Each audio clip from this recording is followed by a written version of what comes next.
صحابہ کا بھی مسائل میں اختلاف تھا، مگر وہ اسٹائل نہیں تھا ان کا ایک دوسرے کو برا بلا کہنا اور ایک دوسرے کو گمراہ قرار دینا ان مسائل کی بیس پہ جو آج ان اسکالرس کا اسٹائل بن چکا ہے.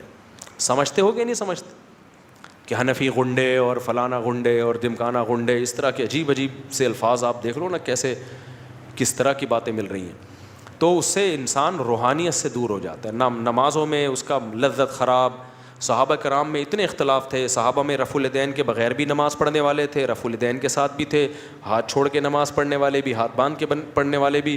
لیکن ایک چیز سب میں کامن تھی، نماز میں روتے سب تھے. لمبی لمبی گھنٹوں گھنٹوں کی ان کی نمازیں ہوتی تھیں. آج ساری تقریر جا کے ایک اٹک جاتی ہے سوئی جا کے کسی خاص مسئلے پر، اس میں چیمپئن بن چکا ہوتا ہے، ہر دوسرا آدمی چیمپئن ہے. لیکن اس کی نمازوں میں آپ جان اور طاقت دیکھ لو، زیرو. نہ اس کا دعاؤں میں کم وقت کا کبھی دل لگے گا، نہ کبھی تہجد میں اس کا دل لگے گا، نہ کبھی اللہ کے سامنے دو آنسو بہانے کی اس کو توفیق ملے گی. وہ ہر وقت فیس بک سوشل میڈیا پہ گالیاں ہی دیتا رہے گا. اب دیکھتا ہوں نا کبھی فیس بک پہ ایک کلپ آیا ہوا ہوتا ہے تراویح کا. آج ایک کلپ آیا ہوا تھا، اس نے کہا اصل تو قرآن پڑھنا ہے، جتنی رکعتیں پڑھو. پھر نیچے کسی نے لکھا ہوا تھا پھر 2 ہی پڑھ لے، پھر 8 کی بھی تکلف کی 2 میں کر لے قرآن. بحث چل رہی ہے رمضان کے مقدس مہینے میں کیا ہو رہا ہے. پڑھ نہ وہ رہا ہے نہ یہ رہا ہے، سمجھ رہے ہیں. پڑھ نہ وہ رہا ہے نہ یہ پڑھ رہا ہے. تو اللہ ہدایت دے بھائی. دوسری بات یہ کہ یہ تراویح کا جو آخری وقت ہے نا، تہجد کا وقت ہے. یہ بھی آج بعض اہل حدیث نے کہا کہ اصل تو آخری وقت ہے، آخری وقت ہے. بھائی ٹھیک ہے اصل آخری وقت ہے، لیکن حضرت عمر نے جب اول وقت میں پڑھوا دی تو تم بھی پڑھ لو نا پبلک کی آسانی کے لیے. تو حضرت عمر کے کرنے سے اب اول وقت اصل بن گیا ہے. دیکھو عشاء کی نماز کا اصل وقت ہے 1/3 رات، حدیثوں میں ترغیب ہے، لیکن پڑھی نہیں جاتی. پڑھی کب جاتی ہے؟ اول وقت میں، کیونکہ 1/3 تک جاگے گا کون. تو اسی وجہ سے تو صحابہ اول وقت میں تراویح پڑھتے تھے. تو جب ایک چیز صحابہ نے کر لی امت کی آسانی کے لیے اور خلفائے راشدین نے کی ہے، عام لوگوں نے بھی نہیں کی ہے، تو ہمارے لیے وہی عمل کیا بن گیا ہے؟ سنت بن گیا ہے. اب اس بحث میں کہ اصل تو تہجد میں پڑھیے، ابے بھائی چھوڑ دے اس اصل کو جو صدیوں سے ہو رہا ہے. جو صحابہ نے شروع کیا وہ عشاء کے بعد ہے، تو اب عشاء کے بعد ہی پڑھو. اب بیٹھ کے اب اصل یہی بن چکا ہے. سمجھ میں نہیں آ رہی میرا خیال ہے بات. اب اصل یہی بن گیا ہے. اب یہ افلاطونیاں بقراتیاں اور علمی موشگافیاں چھوڑنے کا سوائے امت کو لڑوانے اور اختلاف کے کوئی فائدہ نہیں ہے. جو ہو گیا صحابہ نے کر دیا طے شدہ، ختم، فنش. اب کچھ اور کام کرو. سمجھتے ہو کہ نہیں سمجھتے؟ ہاں کسی کی تراویح رہ جائے تو وہ پڑھ لے آخری وقت میں. بہت بڑا فنٹر ہے آخری وقت میں رات کو تہجد میں اٹھ کے پڑھے گا 20 رکعت، تو بہت اچھی بات ہے یار. کیونکہ حضرت عمر کا قول ہے واللتی تنامون عنہا خیر مما تقومون، کہ جس نماز سے تم سو رہے ہو نا وہ زیادہ بہتر ہے اس سے، یعنی آخری وقت میں پڑھنا.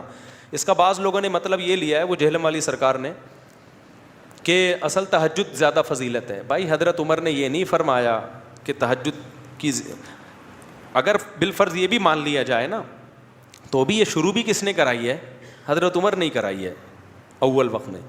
اور دوسری بات یہ کہ علامہ ابن حجر نے اس کا مطلب بیان کیا ہے کہ اس کا مطلب یہ نہیں ہے کہ مسجد میں پڑھنا افضل نہیں ہے، گھر میں پڑھنا افضل ہے. جہلم والی سرکار کا بھی نیا کلپ آیا ہے، اس میں جہلم والی سرکار نے کہا ہے کہ فرض نماز کے علاوہ جتنی نمازیں ہیں گھر میں پڑھنا افضل ہیں. بہت ساری حدیثیں اس پہ لائی جہلم والی سرکار کہ گھر میں پڑھنا افضل، گھر میں پڑھنا. بھائی افلاطونیاں اور بقراتیاں دکھانے کی ضرورت نہیں ہے. بہت ساری حدیثیں ہیں. تراویح کی حدیث دکھاؤ کوئی کہ جس میں آتا ہو گھر میں پڑھنا افضل ہے. تراویح مستثنا ہے. آپ لا رہے ہو حدیثیں کہ جو ہے نا بھرم میں لینے کے لیے کہ حدیث میں آتا ہے سب سے افضل نماز کون سی ہے؟ گھر کی ہے. سب سے افضل نماز کون سی ہے؟ گھر کی. بھائی کون ان حدیثوں کا انکار کر رہا ہے؟ تراویح میں کہاں حدیث میں آتا ہے کہ گھر میں افضل ہے؟ تراویح تو نبی نے مسجد میں آ کے 3 دن پڑھی ہے، اور حضرت عمر نے کہاں قائم کروائی ہے؟ مسجد میں قائم کروائی ہے. تو اس سے پتہ چل رہا ہے مسجد کو آباد کرنا افضل ہے. حضرت عمر خود گھر میں پڑھتے تھے. اس کی وجہ یہ کہ وہ حافظ قرآن تھے. تو جو حافظ ہو اس کے لیے تو خود پڑھنا زیادہ افضل ہے، کیونکہ مسجد میں تو اس لیے پڑھا جائے گا کہ سارے حافظ نہیں ہوتے، تو وہ قرآن سنے، رونق قائم ہو. تبھی تو حضرت علی جب مسجدوں میں جا کے دیکھتے کہ مسجدوں میں تراویح سے قرات کی آوازیں گونج رہی ہیں، کہتے تھے اللہ عمر کی قبر کو نور سے بھر دے، ہماری مسجدوں کو اس نے آباد کر دیا. اور آپ لوگوں کا کہ گھر میں پڑھنا افضل، تو اس سے مسجدیں آباد ہوں گی ویران ہوں گی؟ اگر جہلم والی سرکار اس دور میں ہوتی, حضرت علی کے دور میں, حضرت علی آ کے کہتے مسجد نبی میں دیکھتے تراویح کی رونق ہے, اور حضرت عمر کی تعریف کرتے کہ ہماری مسجدوں کو عمر نے آباد کر دیا, تو جہلم والی سرکار کہتی کہ افضل کیا ہے, گھر میں پڑھنا ہے. وہ کہتے یار تو خوش ہو رہے ہیں یار, ہم یہاں مسجد آباد ہو رہی ہیں اور تو فتویٰ دے رہا ہے کیا پڑھنا افضل ہے, گھر میں پڑھنا افضل ہے. تو آج کل کے اسکالر کو جب تم مجتہدین کو چھوڑو گے نا تو پھر یہی چلے گا مارکیٹ میں جو ہو رہا ہے. اس لیے مسجد میں پڑھنا تراویح افضل ہے. ہاں عام نوافل گھر میں پڑھنا بولو افضل ہے. ہاں اس شخص کے لیے گھر میں پڑھنا, اپنے طور پہ پڑھنا افضل ہے جس کو خود قرآن آتا ہو. میرا بچہ حافظ ہے, وہ تو گھر میں پڑھا رہا ہے, اس سے قرآن ریپیٹ بھی ہو جاتا ہے. لیکن جو حافظ نہیں ہے ان کے لیے کہاں پڑھنا افضل ہے, مسجد کو آباد کرنا افضل ہے, کیونکہ یہ عمر کی سنت ہے. اور صرف عمر اس میں اکیلے نہیں ہے, حضرت عثمان نے بھی عمر کی سنت کو فالو کیا, حضرت علی نے بھی حضرت عمر کی سنت کو فالو کیا, اور پھر چاروں اماموں نے فالو کیا, اور آج تک حرمین شریفین, مسجد قباء, مسجد اقصیٰ میں اب تک 20 ہو رہی ہیں, اب بھی 20 ہو رہی ہیں. تو 1400 سال سے ایک امت تواتر سے ایک عمل چلا آ رہا ہے. تو خدا کا واسطہ قرآن و سنت کا لیبل لگا کے اس کو تبدیل کرنے کی کوشش کرو گے, تبدیل ہوگا نہیں, امت ایک نئی بحث میں پڑ جائے گی. تو لوگوں کو اب مسجد میں آنے دو, آباد کرنے دو مسجدوں کو. تو جماعت سے پڑھنا افضل ہے, سمجھتے ہو کہ نہیں سمجھتے ہو؟ تو اور واللتی تنامون عنہا افضل مما تقومون کی جو حدیث ہے نا کہ آخر میں پڑھنا زیادہ افضل ہے, اس میں بھی حضرت عمر نے یہ نہیں کہا کہ گھر میں پڑھنا افضل ہے, بلکہ مطلب ہی کہ یہ رات کے آخری حصے میں ہوتی تو زیادہ فضیلت تھی اس کی. لیکن ظاہر ہے نہیں ہو سکتی, عوام اس کو افورڈ نہیں کر پائے گی, تو اس لیے اس عارضے کی وجہ سے اول وقت میں پڑھنا کیا ہے, افضل ہے. سمجھتے ہو کہ نہیں سمجھتے؟ چلو اب ہم آگے چلتے ہیں. دیکھو آج ہم نے چوتھا پارہ پڑھا ہے جلدی جلدی, اب وقت تو کافی ہمارا تراویح کے مسئلے میں ہی نمٹ گیا. میں انشاءاللہ اس پہ خاندانی قسم کی ریکارڈنگ کرانے والا ہوں, ٹھیک ہے نا, خاندانی. آپ دعا کرو اللہ میرے وقت میں برکت دے. تو ہم فارغ تو ہیں نہیں, BCO اور کام ہے, سرکار کا کام تو کیا ہے, ہر ہفتے بیٹھ کے, اس کے علاوہ اور کوئی کام نہیں ہے. تو وہ جو ایک پھونکو والی سرکار ہے نا, اور ایک جہلم والی سرکار ہے.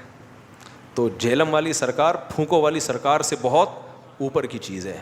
خیر ہمارا جہلم والی سرکار سے کوئی ذاتی پھڈا نہیں ہے, جہلم والی سرکار کے کچھ پازیٹیو کام بھی ہیں, میں مبالغہ آرائی نہیں کرتا کہ ایک نفرت میں انتہا تک پہنچو, کچھ پازیٹیو کام بھی ہیں.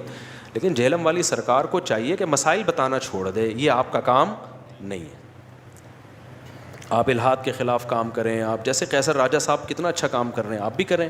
سیکولرزم کے خلاف کام کریں, آپ لوگوں کو نصیحت کریں, مسائل آپ کا کام نہیں ہے. ڈاکٹر ذاکر نائک جیسے اتنے بڑے آدمی سے جب مسائل میں غلطی ہو سکتی ہے, حالانکہ وہ تو بہت میچور آدمی, اور انہوں نے اپنی غلطیوں سے رجوع بھی کر لیا, اتنے بڑے آدمی نے, یہی ان کے برحق ہونے کی علامت ہے. تو آپ تو کس کھیت کی مولی ہو بھائی, تو آپ کیوں بیٹھ کے لوگوں کو مسائل بتا رہے ہو؟ آپ کا وہ ہے نا, تجھ سے نہیں ہو پائے گا, ٹھیک ہے نا, تجھ سے نہیں ہو پائے گا. تو یہ ہم نے چوتھا پارہ آج پڑھا ہے, لن تنالوا البر حتى تنفقوا مما تحبون. کوئی بھی یاد رکھو, جب کوئی نماز ہوتی ہے نا, اس کی اگر رکعتیں متعین نہ کی جائیں, لوگ کنفیوز رہتے ہیں. اب تراویح میں جو فتویٰ دے دو آپ کے جتنی چاہے پڑھو, تو ایسا ہوگا نہیں, پریکٹیکلی یہ چلتا نہیں ہے. کسی مسجد میں ایسا نہیں ہوتا کہ ایک دن امام نے اتنی پڑھ لی, اگلے دن اتنی پڑھ لی, چلیں گے ہی نہیں, وہ چلے گا ہی نہیں فتویٰ مارکیٹ میں. متعین کرنا پڑے گا آپ کو. 8 پہ لاؤ گے, جیسے حرم میں 10 کر دی نا, انہوں نے بھی اب 10 کی ہیں. ایسا نہیں ہے کہ آج 8 ہو رہی ہیں, کل 12 ہو رہی ہیں, کل 15 ہو رہی ہیں. تو حضرت عمر نے بھی ایک اسپیسیفک تعداد تھی جو متعین کر کے لوگوں کو دی تھی کہ بھئی اس تعداد میں آپ نے پڑھنی ہے, کیونکہ ایسے بے لگام چھوڑیں گے تو کیا ہوگا, معاملہ خراب. اور ایک آخری بات یہ کہ امام ترمذی جو امام احمد بن حنبل کا قول نقل کرتے ہیں نا کہ تراویح کی تعداد میں کوئی عدد متعین نہیں ہے, یہ امام ترمذی نے امام احمد کا قول متعین کیا ہے. تو اس کے 2 جواب سن لو کہ ایک تو امام ترمذی نے کچھ تراویح کی رکعتیں بیان کی ہیں, ان میں 8 اور 10 کو تو بیان نہیں کیا, 16, 20, 40 اس طرح کر کے کچھ بیان کی ہیں. تو امام احمد کے قول کا مطلب یہ کہ ان میں سے کوئی جو چاہے پڑھ لو. 8 اور 10 کی تو امام احمد بن حنبل نے بات ہی نہیں کی ہے. دوسری بات یہ کہ امام احمد بن حنبل کا جو اصل مذہب ہے وہ تو ان کی فقہی کتابوں میں منقول ہوگا نا, وہ زیادہ قابل اعتماد ہے. تو امام احمد بن حنبل کے جو اپنے شاگرد بیان کرتے ہیں امام احمد سے, جو فقہ میں ان کے شاگرد ہیں, وہ 20 رکعتیں بیان کرتے ہیں.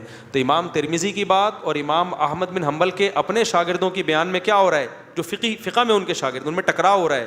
تو اسی وجہ سے فقہ حنبلی میں امام ترمذی کے قول کو نہیں لیا گیا, فقہ حنبلی میں امام احمد بن حنبل کے قول کو جو فقہ کی کتابوں میں لکھا ہے وہ لیا گیا ہے، اس لیے فقہ حنبلی میں 20 رکعتیں ہیں. سمجھتے ہو کہ نہیں سمجھتے؟ تو اس لیے یہ بھی بہت سے لوگ ایک مغالطہ دیتے ہیں. خیر اب ہم آگے چلتے ہیں. آج ہم نے جو چوتھا پارہ پڑھا اس کی پہلی آیت ہی بڑی خاندانی ہے. لن تنالوا البر حتى تنفقوا مما تحبون. اللہ کہتے ہیں تم نیکی کی حقیقت کو اس وقت تک نہیں پہنچ سکتے جب تک محبوب چیز اللہ کی راہ میں صدقہ نہ کرو. آج صدقے خیرات تو ہم کرتے ہیں لیکن اتنا کرتے ہیں کہ دل میں تکلیف نہ ہو. تو کبھی کبھار ایسا صدقہ کر دینا چاہیے کہ دل پہ تھوڑے سے آرے چل رہے ہوں. تو اللہ کہتے ہیں نیکی کی حقیقت تو تب پتہ چلے گا کہ تم اللہ پر ایمان رکھتے ہو. تو کبھی کبھار، میں نہیں کہہ رہا ہمیشہ کرتے رہیں، اس سے تو ایسا نہ ہو ہارٹ اٹیک سے مر ہی نہ جائیں گے. اللہ اپنی محبت کے دعوے کو دلیل کے بغیر قبول نہیں کرتا، دلیل کے بغیر قبول نہیں کرتا.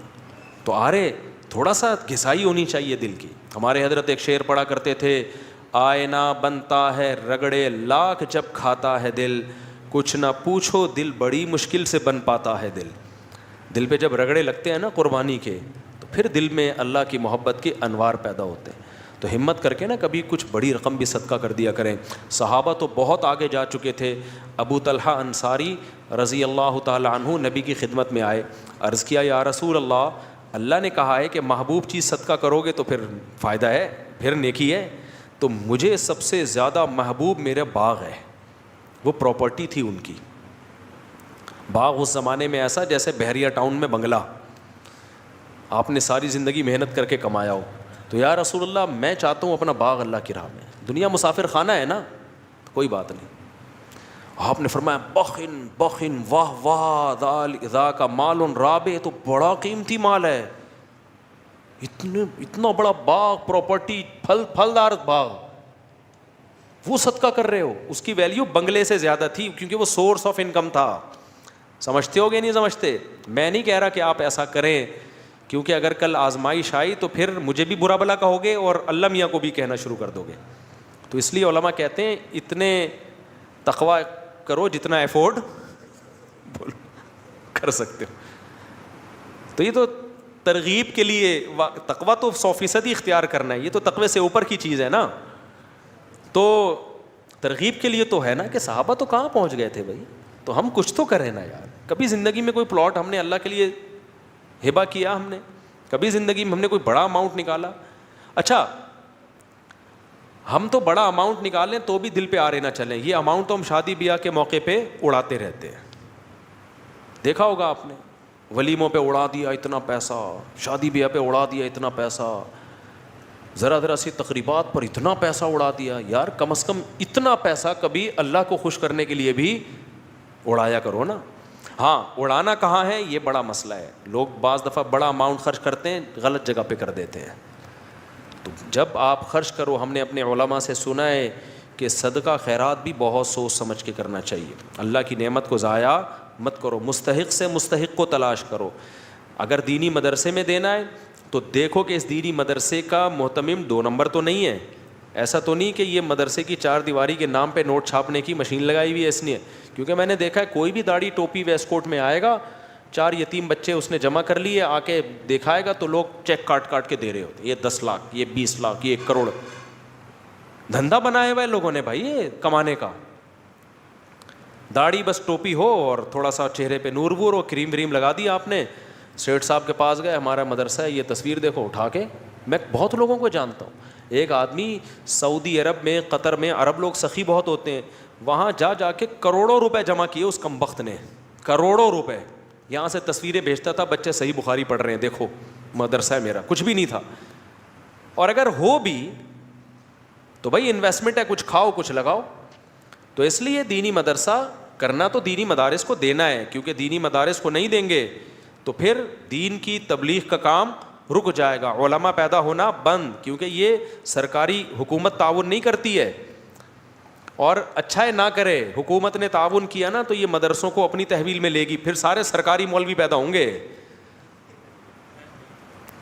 سرکاری مولوی پیدا ہوں گے، کیونکہ گورنمنٹ نے جو کام اپنے ہاتھ میں لیا نا. اب دیکھو سعودی عرب میں کتنے بڑے بڑے پرہیزگار علماء ہیں، لیکن یونیورسٹیاں وہاں گورنمنٹ کے کنٹرول میں ہیں، تو پالیسیاں کس کی چلیں گی؟